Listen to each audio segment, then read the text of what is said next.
Hey everyone, this is Snark with Snark's Domain. Today we're going to discuss the easiest and cheapest way to make shims for your GPUs and some of the other things that you'll need along the way to prep your card. So let's get into it.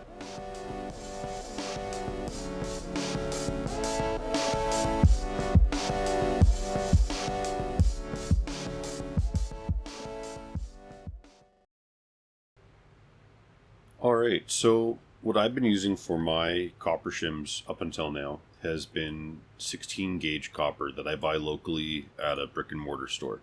And 16 gauge equals 64 thousandths of an inch or 1.6 millimeter. And we're going to be using 1.6 millimeter as a general guide when trying to replace a 2 millimeter thermal pad.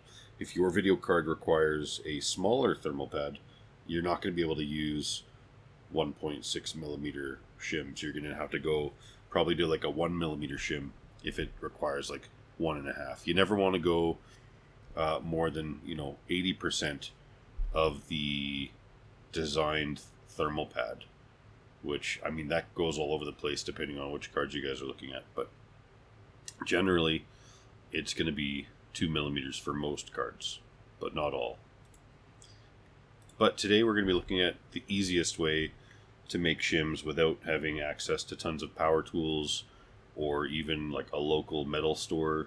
Like, you could be living out in the boonies and still make these shims no problem.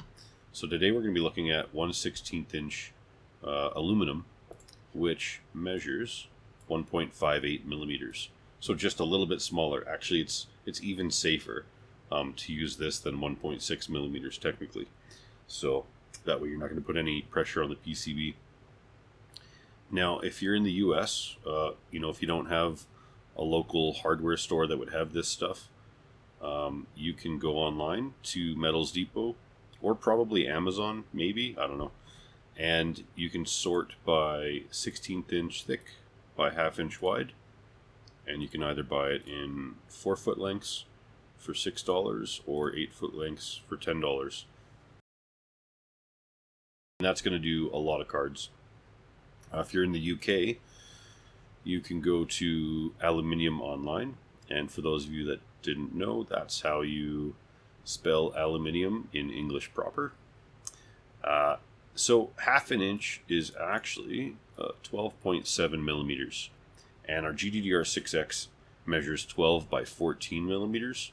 And generally, the ideal ideal width that we'd be going for would be 14 millimeters. They usually stack them in that direction where the long sides are stacked close to each other. But this 12.7 millimeters is going to work perfectly fine. You're only going to be missing 1.3 millimeters, which if you center that shim, bang on, that's only, 0.65 of a millimeter? That's hardly anything. So it's going to cool it just fine. So anyways, you can buy it in different lengths here. If you wanted to do just one card, I guess if it was a 3090, I don't know, maybe get more than you need, but you probably don't need this much. But yeah, just depends on how many cards or which card you have. Now, if you're in Canada, like myself, then you can go to like a local store like Lowe's and, get it in a 6-foot length or even, a 3-foot length, 3-foot by 1/2 inch. And you scroll down and it'll show you the specs. It's 1/16 inch. Perfect. Or you could buy it at kent.ca in 3-foot lengths for $3. Or, if you needed it right away and didn't want to go out and drive to a store or couldn't find it anywhere else, you could buy this stuff on Amazon, but it is overpriced, I think. Then again, that's 6 feet, so that's decent, but no, that's still overpriced. But that being said, that's an option if you want to get it, shipped to your door. So those are all aluminum shims. You guys are wondering, like, why am I recommending aluminum? But if you saw from my last video, the aluminum shims performed just the same as copper shims did. The weak link in thermal transfer is going to be the putty or paste that you're using. I don't recommend using paste. I do recommend using putty, but I know some of you out there are using paste. So, anyways, aluminum is 236 watts per meter Kelvin, and it just goes up to 240. So yeah, that's in the range there. That's lots. How does that compare to copper? Copper is 400. You know, in this range here. Then we've got gold. We're looking at 318. Silver, if I scroll down here, is 428. Right? It's interesting to see silicon here. In the ranges that we're going to be applying temperatures to, it's between 168 and 98. So a pretty big span. But again, that's why the heat transfers fairly easily through the silicon itself.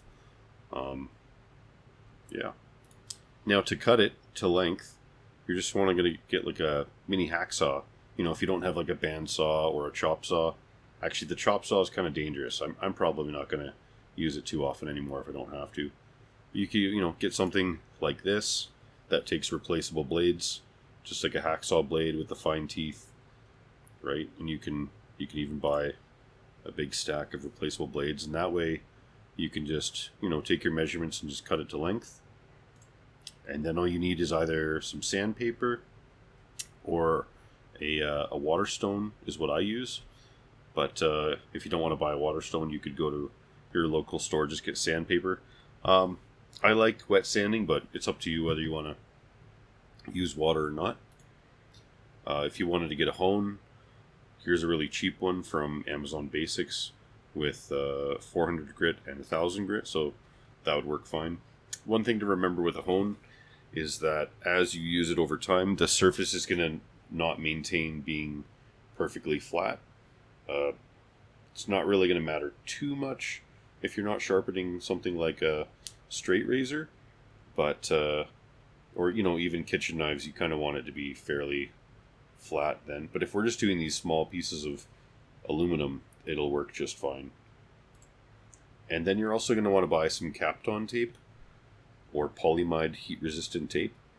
The stuff I bought was actually from DuPont, and I went with the 2 mil stuff. That's how thick it is. I would probably recommend just going with the 1 mil. The 2 mil is fairly stiff. It's not very flexible. It makes it a little bit harder to work with. And I don't know, you could go with DuPont, which is the brand name that I went with. Like, they're actually registered with the Kapton name. Or you could just go with something like this stuff here. This Solizo high temp tape. 5-pack for $14. You're not going to need tons of length on these rolls. Well, what's great is they've got an 1/8 of an inch, and this is just over a 1/4 inch. So they're going to have all these nice, like, different widths. Now I'm going to go out on a limb and say that this is 1 mil thick. That's because it's looking yellow and not orange. The stuff that I use, let's see if we can find a picture here, looks kind of like this, where it's orange instead. So that just means it's a little bit thicker and blocking more of the light. So yeah, that's what I would recommend, or at least those are options that you could look at if you were looking at getting shims and you didn't want to have to, buy power tools or anything like that, or you don't have access to them. So once you take your measurements and you've got your shims cut to length, what you're going to want to do is clean up the edges on a hone or sandpaper, and just kind of knock off the edges. Try to make them as smooth as possible and there's no little burrs or loose metal hanging out. And then after that, you're going to want to disassemble your card, of course, clean it up really good, and then apply the Kapton tape kind of around the surrounding area, around the GDDR6X. You don't want to put it on the die at all or anything like that. You just want to tape off any exposed PCB components that the copper or aluminum shims could get in contact with, and that way you're going to prevent any potential shorts. Takes a little bit of extra time, but it's probably one of the better ways to protect your card. I am looking into liquid solutions for that, but I'll have to test those out and see what they're like first before I can recommend them. So, alright, so once you've got it all taped off, you're going to want to apply just a really thin layer of thermal putty. Use whichever one you want to go with. I find the icing piping bag to be the easiest way to apply thermal putty, but if you can find an easier way, you let me know. The spatula gets a little messy sometimes. And you just want to make sure your shims are free of any like oils or water, from honing and stuff. And you place them down, and you just want to apply like a light, steady pressure, and just let that putty squeeze out.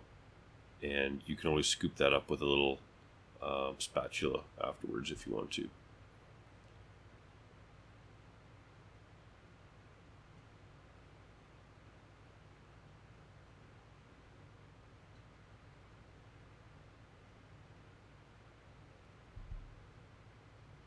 So here's what it kind of looks like before I put the top layer of putty on. And I've put thermal putty in all the other spots, like the VRMs and the capacitors.